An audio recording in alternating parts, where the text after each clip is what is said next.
Good morning. సమకాలీన జాతీయ అంతర్జాతీయ అంశాలపై సమగ్ర విశ్లేషణ అందించే నమస్తే నాగేశ్వర్ కార్యక్రమానికి స్వాగతం. ప్రొఫెసర్ నాగేశ్వర్ గారు మనతో జాయిన్ అయ్యారు. నమస్తే నాగేశ్వర్ గారు. ప్రధాని మోదీ స్వదేశీ పిలుపుతో వాట్సాప్ తరహా స్వదేశీ యాప్ అరట్టైకు ఆదరణ పెరుగుతోంది సార్. యాప్ను ఇన్స్టాల్ చేసుకునే వారి సంఖ్య కూడా, యూజర్ల సంఖ్య కూడా పెరుగుతోంది. రీసెంట్గా కేంద్ర హోంమంత్రి అమిత్ షా కూడా మోదీ స్వదేశీ పిలుపుతో జోహో మెయిల్కి మారిన పరిస్థితి. సో అరట్టై అండ్ ఈ జోహో, ఈ రెండింటినీ కూడా కేంద్రం ప్రోత్సహించడంపై కాంగ్రెస్ కొన్ని అభ్యంతరాలు వ్యక్తం చేస్తోంది సార్. దీని వెనుక ఆర్ఎస్ఎస్ ఉంది అనేది కాంగ్రెస్ ఆరోపణ. కాదు, మేక్ ఇన్ ఇండియాలో భాగం ఇది అని చెప్పి బీజేపీ చెబుతోన్న పరిస్థితి. ఏంటి అరట్టై వివాదం సార్? ఎందుకు ఈ వివాదం? ఇప్పుడు జోహో వేరు, అరట్టై వేరు కాదు, రెండో కాదు, ఒకటే. అది జోహో కంపెనీ రూపొందించిన ప్లాట్ఫామే, సోషల్ మీడియా మెసేజింగ్ ప్లాట్ఫామే వాట్సాప్. ఇది అరట్టై. సో మీరు అన్నట్లు కేంద్ర హోంమంత్రి అమిత్ షా కూడా జోహో మెయిల్ కు తాను మారుతున్నట్లు ప్రకటించారు. సో ఇక్కడ రెండు వాదనలు. మీరు అన్నట్లు కేంద్ర ప్రభుత్వ వాదన ఏంటంటే డిజిటల్ సావర్నిటీ, అంటే డిజిటల్ రంగంలో సెల్ఫ్ రిలయన్స్ ఉండాలి అని. Even prime minister red fort నుంచి మాట్లాడిన ఇండిపెండెన్స్ డే స్పీచ్లో కూడా ఇండియన్ సోషల్ మీడియా ఎందుకు ఉండకూడదు అని. సో ఇది అందువల్ల ఒక aspirational India, make in India, digital sovereignty, ఈ యాంగిల్లో మేము అరట్టాయిని ప్రమోట్ చేస్తున్నామన్నది ప్రభుత్వ వాదన. దీని వెనకాల ఆర్ఎస్ఎస్ ఉంది, బీజేపీ కావాలనే దీన్ని ఓన్ చేసుకుంటోంది అన్నది ప్రతిపక్ష వాదన. ముందుగా మనకు అర్థం కావాల్సింది, దేశీయ సోషల్ మీడియా రావాలి అన్న ప్రధాని ఆకాంక్ష సరైనది, న్యాయమైంది. ఖచ్చితంగా ప్రైమ్ మినిస్టర్ ఒక ఆస్పిరేషనల్ ఇండియాను తట్టిలేపాడు. నేను గతంలో కూడా చెప్పాను, ఇది ఒక మంచి ఆలోచన. ఒక Indian Google, Indian Microsoft, Indian open AI ఎందుకు ఉండకూడదు? ఇప్పుడు ఈ ఏడాదిలోనే ఇండియన్ చిప్ కూడా తయారవుతుంది అని అంటున్నారు. సో డెఫినెట్గా ఇండియన్ సోషల్ మీడియా ఇండియాకే కాదు, గ్లోబల్ కూడా రీచ్ కావాలి. అంతవరకు ఎవరికీ అభ్యంతరం లేదు. ఆ దిశగా ప్రభుత్వం ప్రయత్నిస్తే సంతోషం. కానీ సమస్య ఎక్కడ వచ్చిందంటే, ఒక్క కంపెనీని ఎంచుకొని ప్రమోట్ చేయడం ఏంటి అన్నది వివాదం. ఎందుకంటే అది ఎక్కడా కూడా ప్రజాస్వామిక దేశాలలో ప్రభుత్వాలు నిర్దేశించవు ఏ సోషల్ మీడియా వాడాలి, ఏ ప్లాట్ఫామ్ వాడాలి. మీరు ప్రపంచంలో ఎక్కడైనా ఇది జరుగుతుంది చూడండి. సో ట్రంప్ లాంటి వాళ్ళు ట్విట్టర్తో ఘర్షణ నేపథ్యంలో ట్రూత్ సోషల్ పెట్టినా అమెరికా ప్రజలకేం పిలిపివ్వలేదు, మీరు ట్రూత్ సోషల్కి రండి, ట్విట్టర్ని వీడండి అని. తర్వాత ఇలాన్ మస్క్ కొన్నాక మళ్ళీ ట్విట్టర్ ట్రంప్కి అనుకూలమైంది. సో మనకు ప్రభుత్వము ప్రజల్ని ప్రజాస్వామిక దేశంలో ఏ రకంగా కూడా నిర్దేశించకూడదు, ఆదేశించకూడదు, గైడ్ కూడా చేయకూడదు. ప్రజలకు ఛాయిస్ ఉండాలి. కేంద్ర ప్రభుత్వం కనుక ఒక ప్రాపర్ టెండరింగ్ ప్రక్రియ ద్వారా ట్రాన్స్పరెంట్గా మీరు ఒక టైం టేబుల్ ఇచ్చి, ఇంకో పలానా ఇయర్ పలానా టైం వరకు దేశీయ మెసేజింగ్ యాప్లు ఏవైనా దేశీయ ప్లాట్ఫామ్స్ రెడీ చేయండి, మేము భారత ప్రభుత్వం దాన్ని ప్రమోట్ చేస్తుంది అని పిలిపించి వాటిని టెస్ట్ చేసి ఒక ఎక్స్పర్ట్ల ద్వారా వెట్టింగ్ చేయించి అందులో క్వాలిటీ ఉన్న వాటిని గవర్నమెంట్ ఓన్ ప్రమోట్ చేసి ఉంటే అభ్యంతరం పెట్టేది.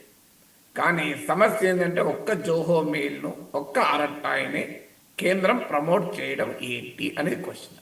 ఇప్పుడు ఉదాహరణకు ఎన్ఐసి ఉంది, నేషనల్ ఇన్ఫర్మాటిక్స్ సెంటర్. ఇది కేంద్ర ప్రభుత్వంలో భాగం. ఎన్ఐసి వాళ్ళది సందేశ్ యాప్ ఉంది. సో సందేశ్ యాప్ను ప్రభుత్వంలో సెక్యూర్డ్ కమ్యూనికేషన్గానే ప్రారంభించారు. అది ప్రభుత్వం. ఇప్పుడు అరట్టా ఏమో ప్రభుత్వానికి కాదు, అది ప్రైవేట్ కంపెనీ. సో ఆ కంపెనీ ఫౌండర్ శ్రీధర్ వెంబు, ఆయన మంచి ఎంటర్ప్రినర్, టెక్నాలజీలో మంచి కృషి చేశారు. ఇప్పుడు జోహో కంపెనీ పైన విమర్శలు కాదు. కానీ ప్రభుత్వం మరి ఎన్ఐసి సందేశ్ని ఎందుకు ప్రమోట్ చేయలేదు? ఎందుకు యూనియన్ హోమ్ మినిస్టర్ మేము సందేశ్కి వెళ్తున్నామని ఎందుకు చెప్పలేదు?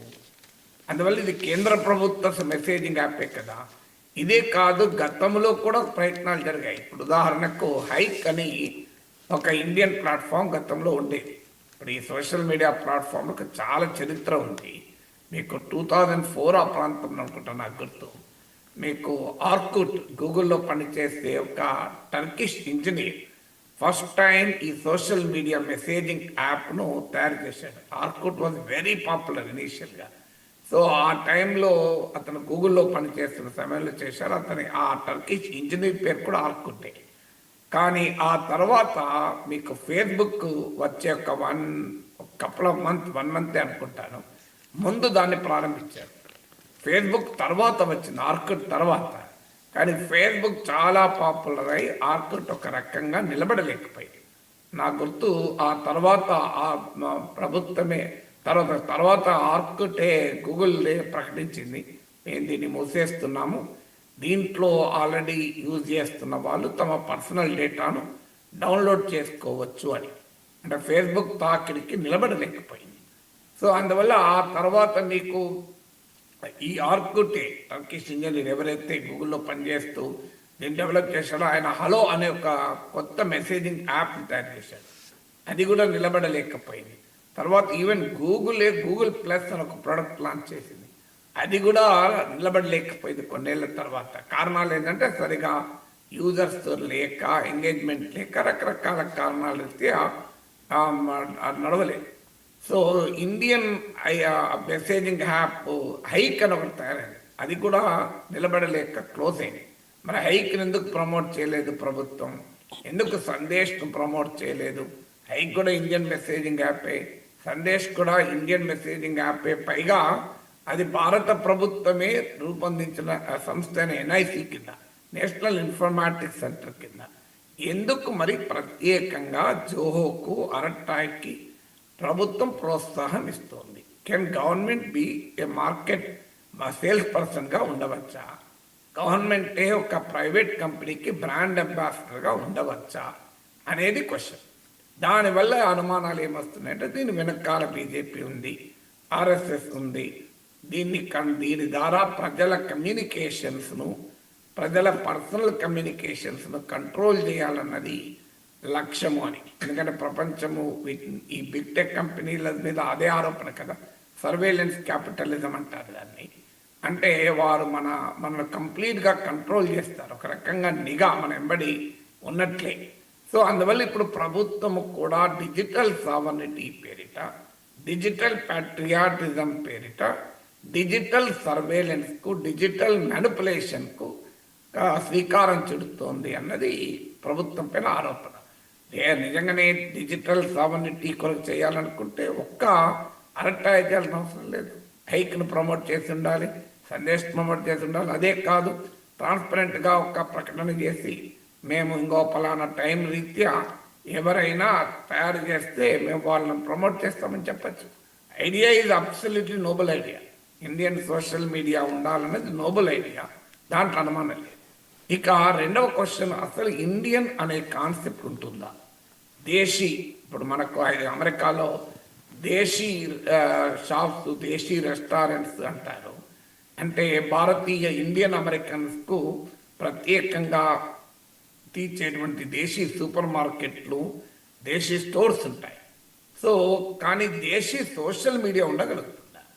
దేశీ స్టోర్స్లో కూడా, దేశీ రెస్టారెంట్లో కూడా మీకు అమెరికన్స్, వైట్ అమెరికన్స్ వచ్చి కూడా ఎంజాయ్ చేస్తుంటారు, చేయకూడదని ఏమీ లేదు కదా. సో దేశీ కానీ దేశీ సోషల్ మీడియా సాధ్యమా? ఉదాహరణకు టిక్ టాక్ ఉంది, అది చైనీస్ యాప్, కానీ టిక్ టాక్లో చైనా ఆవల, out side China 1 billion users ఉన్నారు, 100 కోట్ల యూజర్స్ ఉన్నారు.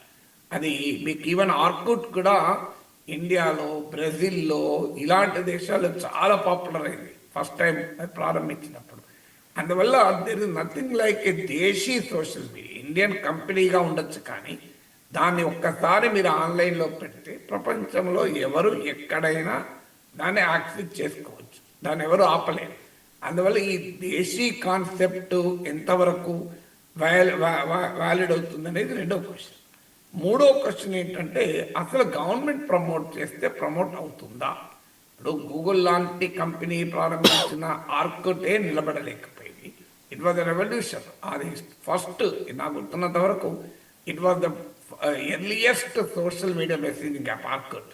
మామూలు పాపులర్ కాదు ఇండియాలో. అది ఒక జనరేషన్ ఆర్కుట్కి అట్రాక్ట్ అయ్యారు. ఆర్కుట్కు వీడుకోలు చెప్పే సమయంలో అందరూ కన్నీళ్లతో వీడుకోలు చెప్పారు, ఆర్కుట్ మూతపడుతుంది అంటే. నాకు గుర్తు, నేను ఆ రోజుల్లో కూడా టీవీలో మాట్లాడాను, అప్పటికి ఇంకా యూట్యూబ్ లేదు. ఆర్కుట్కు వీడుకోలు అని చెప్పి ఒక రకంగా అంత ఎమోషనల్గా దాంతో అటాచ్ అయ్యారు ఇండియాలో. కన్నీటి వీడుకోలాగా ఇచ్చారు. ఎందుకు మరి ఆపింది గూగుల్? మీరు గూగుల్లో కొట్టండి వచ్చేస్తుంది. వై డిడ్ ఆర్కుట్ స్టాప్ అంటే వస్తుంది. ఎందుకు? It could not stand the competition from Facebook. Facebook చాలా అగ్రెసివ్గా తర్వాత వచ్చినా కూడా చాలా అగ్రెసివ్గా యూజర్స్ను అట్రాక్ట్ చేయగలిగింది. తర్వాత మీకు గూగుల్ ప్లస్, ఆ ప్రోడక్ట్ కూడా సక్సెస్ కాలేదు. అందువల్ల మార్కెట్లో ఒక ప్రోడక్ట్ సక్సెస్ కావాలి, అందులో సోషల్ మీడియా ప్రొడక్ట్స్ అంటే కేవలం దాని వెనకాల ఒక ప్రభుత్వం ఉంటే సక్సెస్ అవుతుందని కూడా పొరపాటు. ప్రభుత్వమే కాదు, ప్రపంచంలోనే one of the most innovative company Google. ప్రపంచంలోనే the most innovative company Google. అలాంటి గూగుల్ ప్రొడక్టే నీకు ఫెయిల్ అయింది. గూగుల్ ప్లస్ సక్సెస్ కాలే. సో మీకు జీమెయిల్ సక్సెస్ అయింది, గూగుల్ సెర్చ్ ఇంజన్ సక్సెస్ అయింది, గూగుల్ క్లౌడ్ సర్వీసెస్ సక్సెస్ అయింది. దానికి AWS లాంటి కాంపిటీషన్ రావచ్చు, మీకు మైక్రోసాఫ్ట్ అజూర్ కాంపిటీషన్ రావచ్చు. But still Gmail, Google search engine, Google cloud services సక్సెసే, కానీ గూగుల్ ప్లస్ సక్సెస్ కాలే. అందువల్ల ఇంత ఇన్నోవేటివ్ కంపెనీ ప్రపంచంలో మనీకి కొరత లేదు, టాలెంట్ కొరత లేదు, వండర్ఫుల్ వర్క్ ఎన్విరాన్మెంట్తో ప్రజలు తమ ఎంప్లాయీస్ క్రియేటివిటీని పెంచే వర్క్ కల్చర్ ఉంది. అయినా కూడా గూగుల్ ప్రొడక్ట్స్ కూడా ఫెయిల్ అయిన సందర్భాలు ఉన్నాయి. సో అందువల్ల ఎక్కడా కూడా ఒకటి సక్సెస్ అయితే ఒక పెద్ద కంపెనీ వెనకాలన్నా, ఒక పెద్ద దేశం ఒక ప్రభుత్వం వెనకాలంటే కంపెనీలు సక్సెస్ కావు.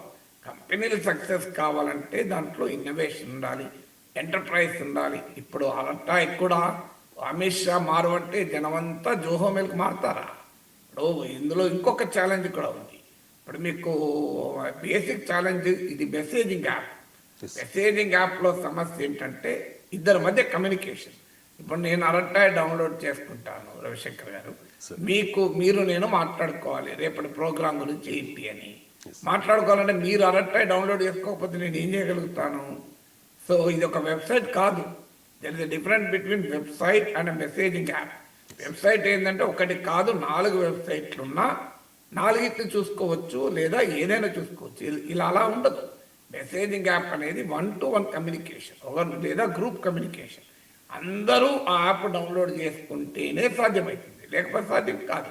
ఇప్పటికీ మనం చూడండి, టెలిగ్రాము, సిగ్నల్ లాంటివి వచ్చాయి. సిగ్నల్ ఈవెన్ వాట్సాప్ కన్నా మోర్ సైబర్ సెక్యూరిటీ ఉన్న, మోర్ సెక్యూర్డ్ కమ్యూనికేషన్గా భావిస్తారు. టెలిగ్రామ్లోనైతే టోటల్ ఫ్రీడమ్ ఉంటుంది. టెలిగ్రామ్ రష్యన్ ఫౌండరు ఫ్రాన్స్లో అరెస్ట్ కూడా చేశారు, ఎందుకంటే తీవ్రవాదులు కూడా దాన్ని వాడుకుంటున్నారని. కానీ ఎట్టి పరిస్థితుల్లో నేను ఫ్రీడమ్ ఆఫ్ ఎక్స్ప్రెషన్ కట్టుబడి ఉంటాను, ఏ డేటా గవర్నమెంట్లకు ఇవ్వను అని భీష్మించి కూర్చుంటే అరెస్ట్ కూడా అయ్యాడు ఆయన.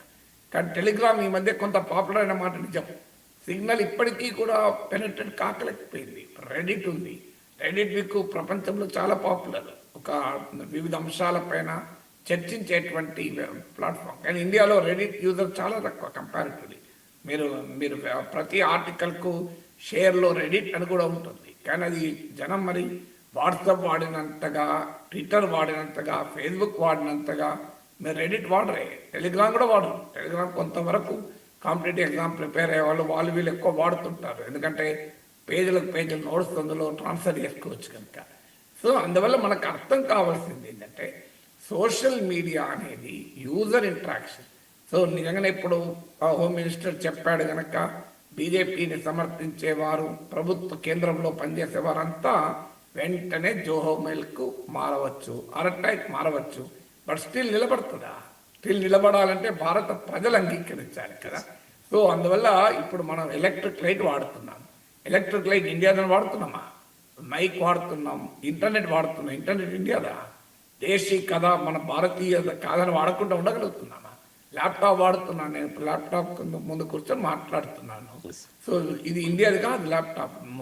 సో కానీ మనం మాట్లాడలేదు. అల్టిమేట్గా కన్జ్యూమర్ చాయిసెస్ అనేది దాని ఆ ప్లాట్ఫామ్ యొక్క రోబస్ట్నెస్ పైన, ఆ ప్లాట్ఫామ్ అందించే వాల్యూ అడిషన్ ఏంటి. ఇప్పుడు వాట్సాప్లో లేనిది నాకు అరటాయిలో ఉంటే అప్పుడు జనం అరటాక్ షిఫ్ట్ అవుతారు. మీకు అమిత్ షా చెప్పాల్సిన అవసరం లేదు. ఎందుకంటే షిఫ్ట్ కావాలంటే మొదలు క్రిటికల్ మాస్ ఆఫ్ యూజర్స్ రావాలి. అంటే ఒక గణనీయమైన సంఖ్యలో యూజర్స్ ఉంటేనే సక్సెస్ అవుతుంది. యూజర్స్ ఒక్కసారి ఉండడం కాదు, సస్టైన్డ్గా ఉండాలి. మార్కెట్ ఎక్స్పీరియన్స్ అందుకే చెప్పాను.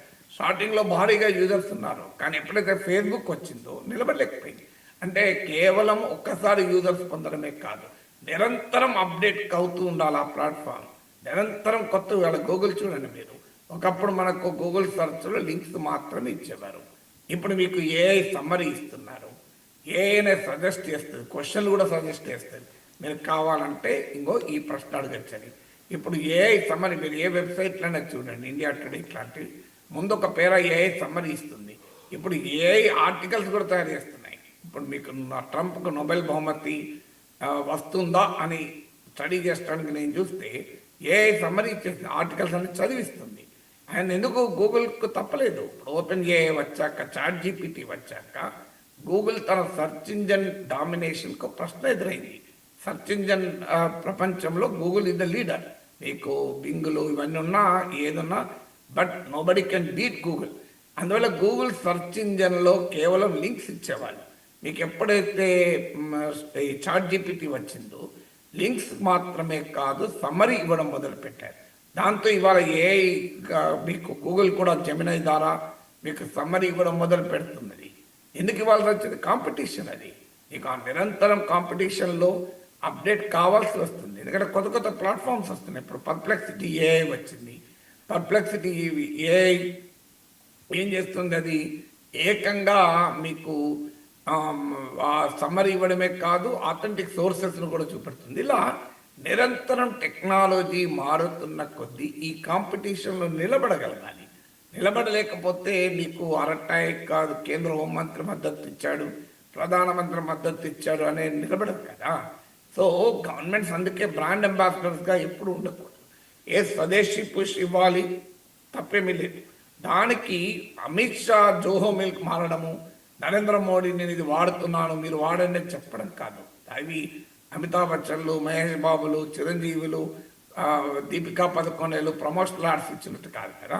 పొలిటికల్ లీడర్స్ చేయాల్సిన పని ఏంటంటే, yes you provide them with మీరు ఒక ట్రాన్స్పరెంట్గా ఎలాంటి ఇంపార్షియాలిటీ లేకుండా ఒక స్కీమ్ ఇంట్రొడ్యూస్ చేయండి.